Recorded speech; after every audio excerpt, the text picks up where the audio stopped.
들어도 배우고 배워도 끝이 없고 한데, 그래서 좀 이렇게 성경이 좀 한 손에 딱 쥐어지면 좋겠다 하는 그런 바람을 가지게 되는데, 그것도 쉽진 않겠지만은 그래도 우리 노력하면 그래도 우리 한 손에 그래도 성경은 이런 내용이다 하고 우리가 좀 해보려고 노력을 합니다. 그래서 한번 우리가 또 화면을 보시면서 조금 더 우리 진행하고, 어쨌든 그래도 우리가 성경하면 내 머릿속에 뭔가 떠오르는 게 있는, 성경은 이런 내용이다 하고 내 머릿속에 정리가 될 수 있는 그런 게 되면 좋겠습니다. 화면이 예, 나왔네요. 자, 지난주에 우리가 뭘 했는가 하면, 이 성경은 우리가 이제 창세기부터 요한계시록에 이르기까지 시간적으로 보면 기록된 연대로 언제부터, 모세 때부터 기록이 되어져서 제일 신약 성경 늦게 기록된 성경이 오늘 오전에 우리가 함께 묵상했던 요한계시록이죠. 요한계시록은 누구에 의해서? 사도 요한에 의해서 기록되어졌고, 그것이 시기 그 역사 연대로는 약 AD 100년 정도. 모세는 적어도 BC 예수님 태어나시기 전 주전 1446년이 출애굽이니까 약 1500년, 그래서 약 1600년간 약 40명의 사람들에 의해서 성경이 기록되어졌다. 근데 그렇게 많은 1600년 동안 그리고 40명의 사람들에 의해서 성경이 기록되어졌지만, 성경이 성경인 것은 원저자가 누구시다? 우리 하나님이시라는 것이죠. 그래서 원저자가 하나님이시다라고 하는 걸 통해서 우리가 정확하게 한 가지 배우는 것, 깨달아야 될 것이 뭡니까? 원저자가 한 분이시고 하나님 한 분의 글이기 때문에 한 가지의 주제가 통일성 있게 흘러간다는 것입니다. 그것을 바로 성경의 통일성이라 그렇게 하는 것이고, 그래서 이것이 바로 성경의 통일성이라는 것 자체가 성경이 한 분 하나님이 원저자다라고 하는 그런 증거라는 겁니다. 그래서 우리 성경을 이해하는 데 있어서 한 분 하나님께서 기록하셨기 때문에 반드시 성경에는 하나로 흘러가는 주제가 있다는 것이죠. 그래서 주제를 통해서 우리가 성경을 이해하는 것을 우리가 배우면 그래도 뭔가 전체를 한눈으로 또 한 손에 이해할 수 있는 가장 손쉬운 방법이다. 그래서 성경 전체 어떤 주제가 흘러가고 있는가 하는 것을 지난주에 간략하게 한번 살폈는데, 앞으로도 시간 되는 대로 이런 주제들을 좀 구체적으로 좀 더 살펴볼 그런 시간들이 있을 겁니다. 제목만 한 번 더 말씀을 드리면, 예수님을 주제로 삼을 수 있다. 오실 예수님, 또 오신 예수님. 이 성경 전체의 하나의 주제로 흘러가는 가장 중요한 주제를 할 수 있죠. 오실 예수님, 오신 예수님. 두 번째는 언약이라고 하는 것. 왜? 성경책 이름 자체가 뭡니까? 구약, 신약이라고 하는 것은 약속이라는 의미거든요. 그래서 구약의 약속, 오래된 약속, 새로운 약속, 약속의 관점에서 성경 전체를 우리가 꿰어서 이해할 수 있다는 겁니다. 그래서 하나님은 창세기 태초부터 약속을 하신 겁니다. 이렇게 하면 이렇게 하겠다라고 하는 약속을 주셨다. 그래서 약속이라는 것으로, 언약이라는 것으로 성경을 이해할 수도 있고, 또 세 번째는 이 성경 전체를 하나의 구원의 역사로 이해할 수 있는 그런 주제가 돼요. 구원의 역사의 관점에서. 왜냐하면 하나님께서 인간이 타락한 이후로 하나님이 시작하는 것이 구원의 역사라고 하는 것이죠. 성경은 다른 걸 보여주는 목적이 없습니다. 역사성을 가지고 있지만 역사책이 아닙니다. 그래서 성경 기록된 그 배경 연대를 보더라도 어떤 특정한 때에 엄청난 성경이 기록되어져 약 40년 동안에 창출, 레민, 신 5권의 성경이 기록되어졌지만, 예를 들면 인류 시대라고 하는 창조 때부터 언제까지, 아브라함 때까지 약 2000년의 시간이지만 성경 자체 기록은 11장, 창세기 1장부터 11장에까지 기록밖에 없는 것이죠. 그런 것 보더라도 성경은 특정한 목적을 위해서 기록되어졌지 역사를 전체적으로 서술하는 것이 목적은 아니다. 그래서 성경이 보여주는 주제라고 하는 핵심이라고 구원의 역사라는 것을 보여주는데 그 초점이 있다. 그래서 구원의 역사라고 하는 것을 가지고 성경 전체를 읽어갈 수 있는 하나의 주제가 되어질 수도 있다. 또 사랑이라고 하는 것도 주제가 된다. 왜냐하면 예수님께서 하나님 말씀 전체를 어떻게 하나님의 사랑, 이웃 사랑이라는 것으로 요약하셨기 때문에 사랑이라는 주제도 가능하고, 또 하나 더 보면 이 하나됨이라고 하는 것도 이 전체 성경을 엮어가는 하나의 큰 주제가 되어집니다. 그래서 신약 성경에도 보시면 바울 사도를 통해서 끊임없이 하나됨에 대해서 강조하고 있는 이유도 이 하나됨이라고 하는 틀을 가지고 성경 전체를 이해해 볼 수 있는 그런 주제가 되어지기도 합니다. 그 또 한 가지 저와 여러분들 우리 교회가 또 장로교 우리 고신이지만 이 장로교라고 할 때 가장 큰 어떤 교리적인 특징이 하나님의 절대 주권이라고 하는 그런 교리입니다. 그래서 하나님의 절대 주권이다 하는 그런 틀로 성경 전체를 볼 수 있습니다. 하나님의 절대 주권이라고 하는 그 틀로 보더라도 성경 어디를 보더라도 그 틀로서 볼 수 있는 그런 관점이 있다.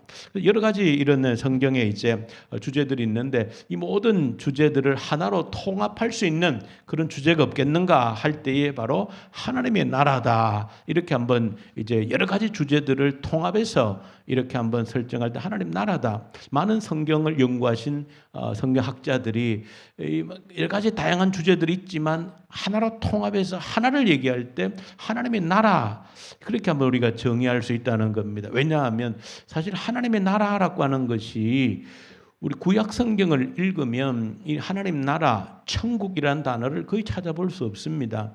근데 하나님 나라, 천국은 같은 단어다 하는 것은 여러분들에게 누차 말씀을 드렸습니다. 마태복음에는 천국이라 되어져 있고 다른 복음서에는 하나님의 나라다 이렇게 표현되어져 있고 같은 단어입니다. 자, 근데 구약 성경 여러분들 구약 성경 읽어보실 때 구약 성경에서 천국이라는 단어 보셨습니까? 아마 보지 못하셨을 겁니다. 여러분 구약 성경에 하나님의 나라 그런 단어 구약 성경에서 보신 적이 있습니까? 아마 없을 겁니다. 그런데 이 하나님의 나라 천국이라는 단어를 누가 사용하셨는가? 예수님이 처음 사용하셨습니다. 예수님이 처음 복음 전할 때 회개하라. 뭐가 가까웠다고 그랬습니까? 천국이 가까웠느니라 그렇게 되어져 있습니다. 근데 이 천국이라는 단어 제가 누차 말씀드립니다만은 하나님의 나라라고 하는 단어입니다.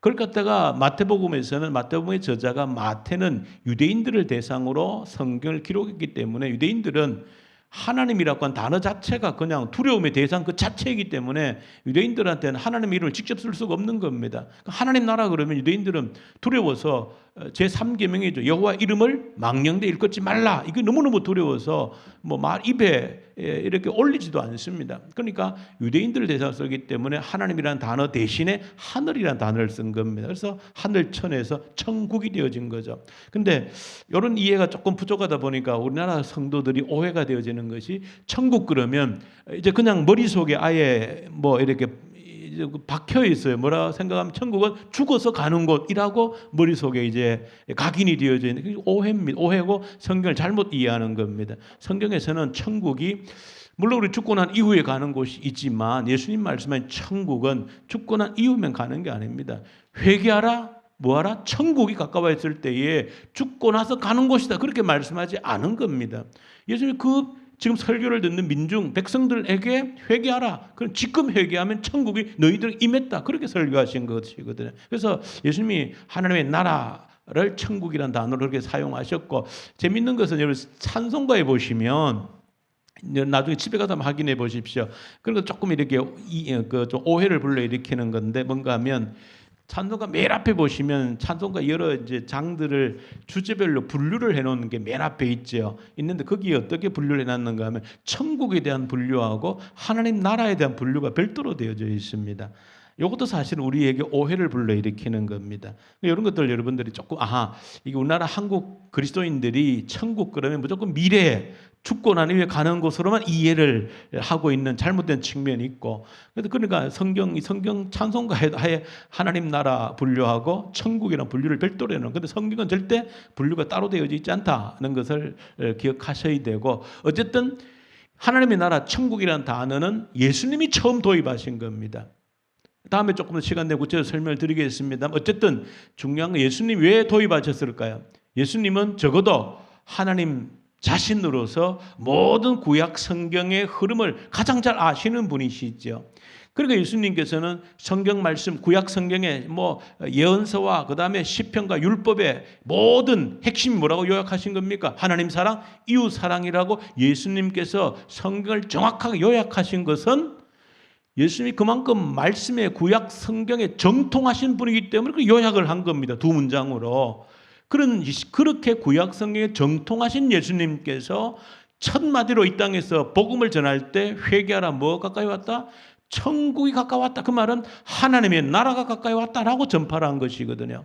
그러니까 예수님은 구약 성경의 사실은 모든 흐름들을, 주제들을, 핵심을 꿰뚫은 예수님께서 이 하나님 나라, 천국이라는 단어를 구약의 모든 사상을, 구약의 모든 핵심적인 것을 압축해서 예수님이 선포하신 것이다. 그렇게 이해할 수 있는 겁니다. 그래서 예수님이 처음 하나님 나라, 천국이라는 단어를 도입하셨고 가장 중요한 단어로 예수님께서 이후에 말씀을 하신 겁니다. 어디에? 우리가 잘 알고 있는 주기도문에 우리가 기도해야 될 가장 중요한 내용으로 아주 못을 박아 놓은 겁니다. 하늘에 계신 우리 아버지여, 이름이 거룩히 여김을 받으시고 뭡니까? 나라가 임하오시며. 그 말이 뭡니까? 하나님의 나라가 임하기를, 천국이 임하기를. 그것이 여러분들이 우리가 해야 될 가장 중요한 기도라고 몫을 박아 넣어버린 겁니다. 우리 기도에 있어서도 가장 중요한 어떤 원리, 기도의 원리를 너희는 먼저 그의 나라와 그 의를 구하라. 그리하면 이 모든 너에게 주시리라. 기도의 가장 중요한 원리로 아주 중심에 세워놓은 것. 어쨌든 그래서 예수님께서 구약 성경을 가장 잘 아시는 예수님께서 모든 구약 성경을 압축해서 어떻게 표현하셨다? 하나님 나라가 가까웠다. 그렇게 하나님 나라로, 천국으로 예수님이 그렇게 요약 압축을 하셨다. 그래서 성경 전체를 우리가 하나님 나라 그리고 천국이라고 하는 단어로 우리가 요약해서 주제로서 이해를 할 수 있다. 자, 그렇게 조금 설명을 드렸고 오늘 조금 더 이제 한번 몇 가지 정리해야 될 것들을 한번 정리를 할 게 있어서 조금 보십시다. 요거는 이제 제가 지난번 좀 복잡하게 그렸던 그 내용을 좀 더 간략하게 아주 간편하게 조금 제가 그려본 겁니다. 성경 특히 뭐 신약은 별도로 하고라도 구약 성경 39권 가운데 시간이 흘러가는 성경을 딱 머릿속에 염두를 내두라고 그랬죠. 시간이 흐르는 그 성경 같이 한번 녹색 같이 한번 읽어볼까요? 시작. 창출, 민수, 삿삼왕, 대라느. 이게 뭡니까? 시간이 흘러가는 성경이라는 겁니다. 그래서 한 번만 더 정리를 더 해주면은 이렇게 시간이 흘러가는 성경을 딱 이렇게 라인을 쭉 순서로 세워두고 창출, 민수, 삿삼왕, 대라느 이렇게 시간이 흘러가는 성경들을 순서를 세워두고 그 나머지 성경들이 어디에 대략 서 있는가를 한번 정리를 하면은 그 중에 욥기서는 뭐 어쨌든 일반적으로는 어쨌든 지금 정통적으로 알려진 거는 아브라함 이 시대 때에 아마 욥이 어떤 족장으로 살았을 것이다라고 가장 많이 신학자들이 추측을 하기 때문에 욥기서를 시간으로 보면 어디에 거의 창세기 여기다 갖다 둔 겁니다. 욥기서 자체를 자 시간적으로 맨 앞에 있다 이거죠. 그런데 욥기서 자체는 시간이 그렇게 흐르지 않습니다. 그냥 욥과 그의 친구들의 대화지요. 긴 대화입니다. 그러니까 시간이 흘러가지 않는 책입니다. 그래서 욥기서가 창세기 위에 있고 그 다음에 레위기서가 시간이 전혀 흐르지 않지요. 제사법들, 도덕법들, 뭐 이런 정결 예식들 이런 거 쭉 기록이 되어져 있는데 성경 중에서 우리 성경을 가르치는 전문가들로서 성경책 중에 뭐 우리 그리스도 개신교인들, 뭐 기독교인들보다도 구약 성경에 정통한 사람은 누굽니까? 구약 성경에 가장 정통한 사람들은 유대인들이거든요. 유대인들은 구약 성경만 믿으니까 유대인들에게 구약 성경 39권 가운데 너희들이 한 권만 가져라 그러면 유대인들은 어떤 성경을 가지겠습니까? 창세기도 아니고 출애굽기도 아니고 신명기도 아니고 레위기입니다. 유대인들은 오직 한 권만을 가져야 된다 할 때 레위기를 가지고 자녀들이 성경을 모세오경을 암송을 하게 만드는데 가장 먼저 암송을 하게 하는 성경이 어디입니까? 레위기입니다.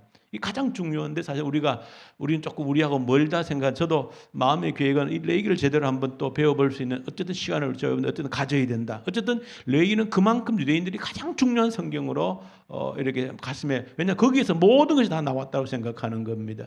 왜냐하면 사실은 예수 그래서 십자가 그 안에 있는 것이죠. 예수 십자가가 내 안에 있는 겁니다. 어쨌든 가장 중요한데 이게 시간은 흐르지 않습니다. 그래서 어디에 출애굽기 위에도 없고, 그다음에 민수기는 시간이 좀 흘러갑니다. 왜? 민수기는 광야 이동하는 내용들이거든요. 시간이 흘러가고 신명기는 시간이 흐른단다. 신명기는 시간이 흐르질 않아요. 왜 그렇습니까? 신명기 신자가 신명기 무슨 신자인지 아세요? 신자가 신명기 할 때 사실은 다시 재방송한 때 할 때의 신자가 의미가 있습니다. 그러니까 영어로 보면 더 정확하죠. 듀테로노믹 하는 건데 우리 영어를 아시는 분들은 복사기가 듀플리케이트 하는 복사기 있죠. 그 복사기가 바로 신명기하고 어근이 같은 거예요. 복사기가 뭐 하는 거면 한 번 더 찍어내는 거잖아요. 그러니까 신명기는 한 번 더 찍어낸 성경, 뭐를? 이미 모세가 광야 1세대에게 했던 설교를 광야 2세대에게 한 번 더 모세가 어디에서 그 모압 평야에서 가나안 땅 들어가기 전에 광야 2세대들에게 설교한 내용입니다. 그 신명기는 시간이 흘러가지 않아요. 한 장소에서 설교한 내용이기 때문에 그 신명기도 시간이 안 흐릅니다. 그래서 민수기 위에 있고 여호수아 시간이 흘러가 정복하는 이야기들이니까 사사기 시가 착착 흘러가죠. 왜? 사사들이 쭉 하는 이 사건들이 연속이기 때문에 시간이 흘러갑니다. 그리고 사사기 위에 룻기서, 룻기는 작은 이야기죠. 룻의 그 이야기인데 시간이 흘러가지 않기 때문에 사사기 위에 있고, 사무엘상하는 시간이 물론 착착 흘러가죠. 왕들의 순서도 연대기로 착착 이어지니까 흘러가고, 그다음에 사무엘 상하 위에 뭐가 있어요? 시편이 있죠. 시편에 가장 많은 기록을 한 사람 누구면 다윗이죠. 그러니까 사무엘 상하의 주인공이 누구입니까? 다윗이니까 시편이 그 위에 있고, 그다음에 열왕기 상하. 열왕기 상하는 역시 사무엘 상하 다음에 왕들의 이야기가 계속되어지죠. 열왕기 상하. 열왕기 상하와 관계되어진 성경을 그 위에 해놨죠. 뭡니까? 아가서, 잠언, 전도서. 누구 쓴 겁니까? 대부분 솔로몬이 기록한 것이, 그러니까 그 위에 있고. 근데 왕 밑에 대자를 밑에 써놔서, 대자가 뭡니까? 역대상하지요. 근데 역대상하는 시간적으로 어디가 겹칩니까? 열왕기 상하하고 겹치지요. 열왕기 상하하고 역대상하는 다 왕들의 이야기인데, 물론 역대상하는 언제? 포로에서 돌아온 이후에 에스라가 백성들에게 너희들이 누군지를 설명한 내용이 역대상하고. 그래서 그 왕들의 이야기 밑에 이제 들어가는 게 뭡니까? 우리가 일반 얘기하는 예언서 다 여기에 들어가는 거예요. 왕들의 시대의 예언서들이 다 들어갑니다. 대표적으로 우리가 예언서 중 가장 큰 거는 이사야, 예레미야, 에스겔이죠. 이런 성경인데, 특별히 이사야하고 예레미야는 바로 왕들의 그 마지막 시대, 그러니까 남유다 그 멸망할 직전에 사역을 했고, 그 나머지 소예언서하는 12권들도 바로 왕들의 시대에 각각 들어갑니다. 그러니까 다음에 또 구체적으로 어디 들어간 다음에 살펴보기로 되고, 어쨌든 왕들의 시대에 소선지서 12권이 들어간다라고 보시면 되고, 자, 옆에 이제 다니엘, 에스겔은 포로 갔다 와서 이제 기록된 게, 포로에서 기록된 거예요. 포로 잡혀가서. 그 다음에 라는 에스라, 포로에 돌아오죠. 돌아와가지고 그게 이제 또 에스더 같은 경우에는 페르시아 왕궁에서 있었던 이야기들이고, 학계하고 스가랴는 성전을 재건할 때 이야기들이고, 그리고 마지막 느헤미야가 성벽을 재건하는 그 돌아와서 기록된 것이고, 그 이후에 마지막 말라기까지입니다. 그러니까 이 정도는 어쨌든 복잡하게 보여드려도 가장 간단하게 기록된 요것들은 시간이 흘러가는 성경에다가 시간이 흘러가지 않는 성경들이 대략 어디쯤에 위치하고 있다 하는 건 머릿속에 한 번쯤은 정리를 꼭 좀 해둘 필요가 있습니다. 한번 어쨌든 복잡해도 요거는 우리가 봐야 되는 거니까 한번 이렇게 한번 더 정리를 한 번 더 해두고요.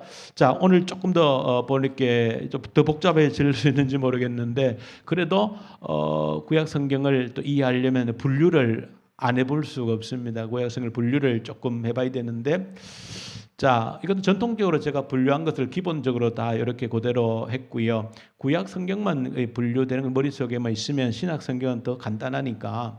자, 구약 성경 가장 기본적으로는 어떻게 구분합니까? 율법서, 역사서, 그다음에 예언서, 시가서, 이렇게 기본적으로 분류를 합니다.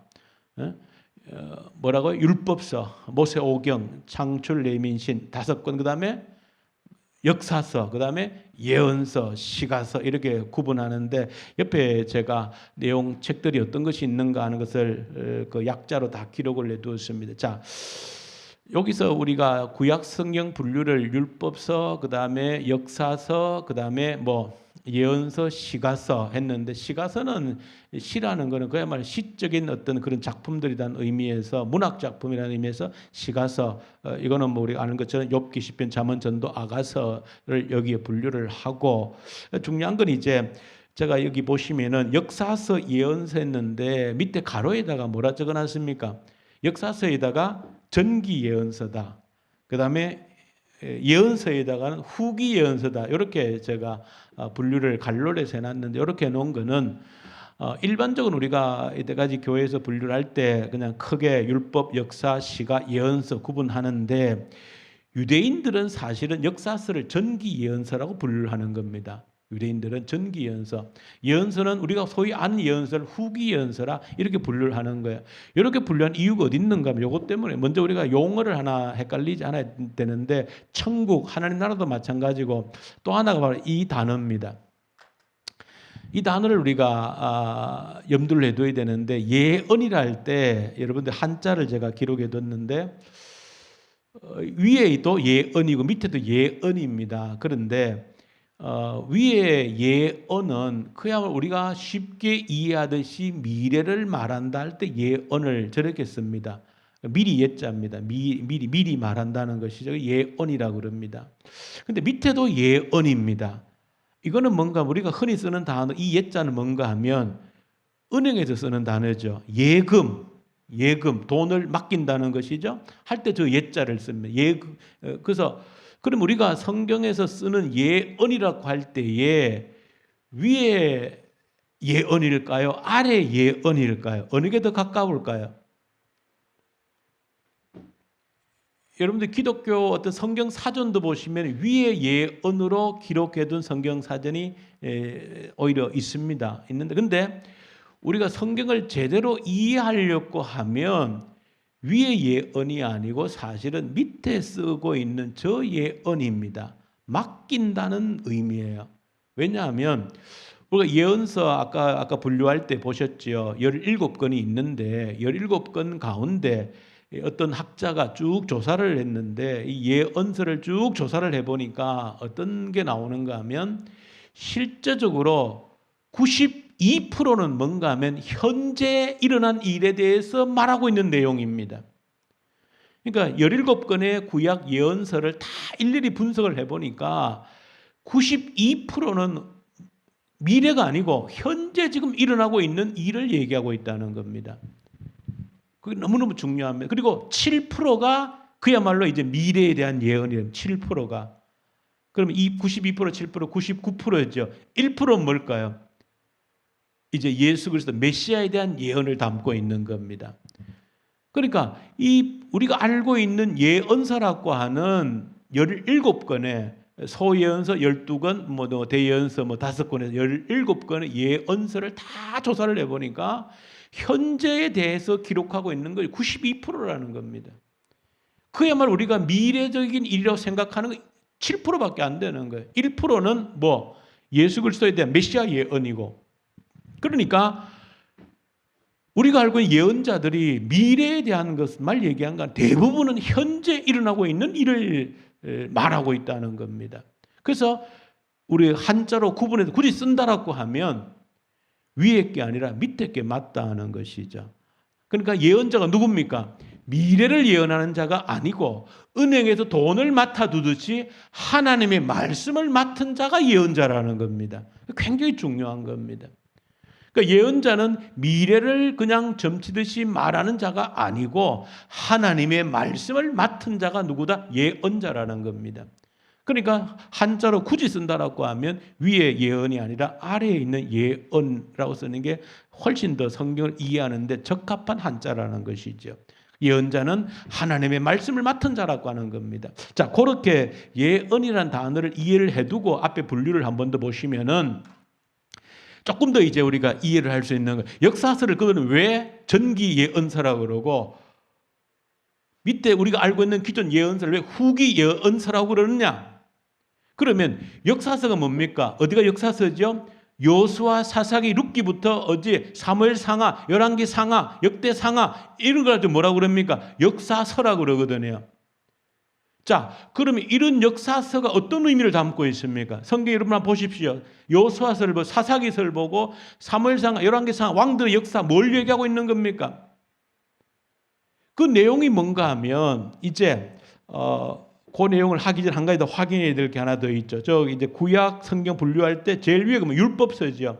율법서 할 때 저거 먼저 조금 우리가 이해를 해놓고 밑에 같이 설명해야 좀 이해가 되는데, 율법서가 뭡니까? 율법 할 때 우리가 기본적으로 창출 레민신 해서 우리가 흔히 모세 오경이라고도 이야기하죠. 모세가 기록했기 때문에.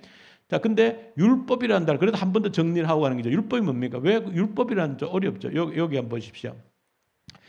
율법이란 단어 또 이제 뭐 어떤 한 번은 꼭 정리를 해야 됩니다. 율법, 이게 성경에만 쓰는 우리나라 단어입니다. 성경에서는 그 바꾸면 뭡니까? 법률입니다. 법률. 영어로 하면 뭡니까? law라면 law고 그 한자로 하면 그 법이에요, 법. 그런데 우리나라 성경을 번역하면서 그냥 law라고 하는, 영어에는 law죠, 법인데 그럼 법이라 번역하든지 법률이라 하면 되는데, 이게 우리가 세상에서도 그냥 법률, 법이라는 단어가 너무 많이 나오다 보니까 이 성경에도 법률, 법, 그러니까 우리 세상의 법하고 헷갈리는 부분이 있어서 좀 특별한 용어를 쓰기 위해서 앞뒤를 바꾼 겁니다. 그래서 법률이라는 단어를 율법이라고 성경에 쓴 겁니다. 그러니까 하나님의 법이에요. 율법이라는 거 하나님의 법이라는 단어고, 근데 그 하나님의 법을 사실은 또 유대인들은 뭐 이 모세오경을 너무나도 귀하게 여기기 때문에 다 조사를 하죠. 유대인들은 이 하나님의 법을 가지고 하라 하지 말라고 한 것을 다 분류를 해본 겁니다. 창세기, 출애굽기, 레위기, 민수기, 신명기 이 5권의 모세오경을 책을 가지고 다 분류를 해보니까 명령으로 되어진 게 몇 개? 613개가 되는 것이요. 그 중에 하라는 명령은 몇 개? 248개가 하라는 명령. 이거 해라. 이게 창세기부터 신명기까지 내용 가운데 하라는 명령이 248개. 그 중에 하지 말라라고 명령된 게 몇 개?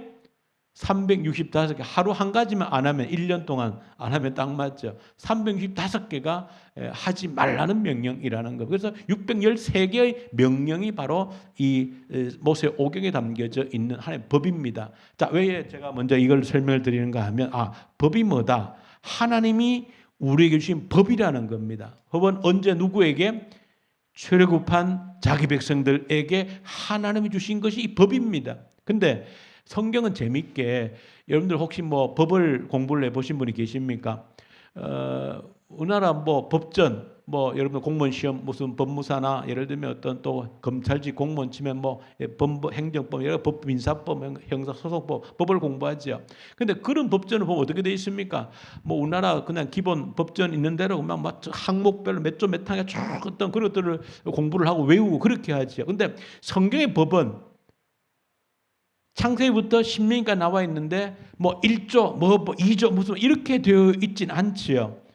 어떤 사건, 역사 속에서 하나님의 법을 드러내 주는 겁니다. 사건 속에서 하나님의 법을 드러내 주고 있는 겁니다. 그러니까 하나님이 법을 주셨는데 그 법이라고 하는 것은 세상 법과 비교할 때는 그저 1조 1항 어떤 거 해, 2조 2항 하지 마 이렇게 되어진 것이 아니고 어떤 역사와 사건과 개인의 삶 속에서 하나님이 그 법을 담아내 주신 겁니다. 그래서 유대인들이 그런 모든 사건과 역사 속에서 드러나 있는 하나님의 법을 조사해 보니까 아까 보셨던 것처럼 613개의 하라 하지 말라가 있었다는 것이고요. 자, 어쨌든 이 율법, 법이 사실은 성경의 사실은 가장 중요한 핵심입니다. 구약성을 이해할 때에 모세오경, 하나님의 법, 하라는 법, 하지 말라는 법, 이게 핵심입니다. 그러면 그 나머지 모든 성경은 뭐냐라고 하는 겁니다. 그 나머지 성경은 역사서하고 시가서하고 뭡니까? 예언서지요. 법으로 주신 모세오경 613개의 이 법 이외의 모든 성경, 구약 성경은 뭐냐? 주신 하나님의 법이 우리 사람들에게 어떻게 적용되어졌는가를 보여주는 내용들인 겁니다. 하나님 주신 법이, 다시 말하면 역사서와 예언서는 이 하나님께 주신 법이 한 국가 안에서, 이스라엘이라고 하는 하나님 택한 백성들 국가 안에서 하나님의 법이 어떻게 적용되어졌는가, 실패와 성공을 담고 있는 내용이고, 시가서는 뭘까요? 시가서는 시들이고 또 격언들이고 노래인데 이 시가서는 욥기, 시편, 잠언, 전도, 아가는 뭔가 하면 그 하나님의 법이 어디에서 국가 단위가 아니고 한 개인에게 어떻게 적용되어졌는가, 그 개인들이 하나님의 법을 어떻게 받아들이고 어떻게 고백하고 어떻게 실천하고 했을 때 하나님도 어떤 은혜를 주시고 했는가, 그런 개인적인 개인에게 하나님 말씀이 적용되어졌을 때에 일어난 일들을 기록한 게 시가서입니다. 그러니까 핵심이 뭐예요? 구약의 모세 오경인 것이죠. 613개의 하라는 명령과 하지 말라는 이 명령입니다. 이것이 국가적으로 어떻게 실천되어졌는지, 개인에게 어떻게 실천되어졌는지를 보여주는 게 나머지 전체 구약 성경인 겁니다. 자, 그렇게 정리해두면 이제 요 분류를 볼 때에 저 율법서, 이 하나님의 법이, 그러면 시가서는 이제 다 정리 끝났습니다. 개인에게 어떻게 적용됐는가를 보여주는 거니까 더 설명할 게 없어요. 자, 그럼 뭡니까? 역사서하고 예언서인데 역사서를 전기 예언서라고 그랬고 밑에 진짜 예언서를 후기 예언서라 한 것은 예언이란 말 때문에 그런 거야. 예언이 뭐라고요? 하나님의 말씀을 받은 자, 하나님의 말씀을 받은 자를 예언자라고 그런다 할 때에 결국 역사서라는 것도 뭘 얘기하고 있다는 겁니까? 역사를 보여주기 위함이 목적이 아니고, 역사를 보여주기 위함이 아니고 하나님의 말씀을 받은 이 백성들이 가나안 땅에 들어가서 받은 하나님의 법을 그들 삶 속에서 어떻게 제대로 적용했나 하지 않았나를 보여주는 게 역사서의 내용이라는 겁니다.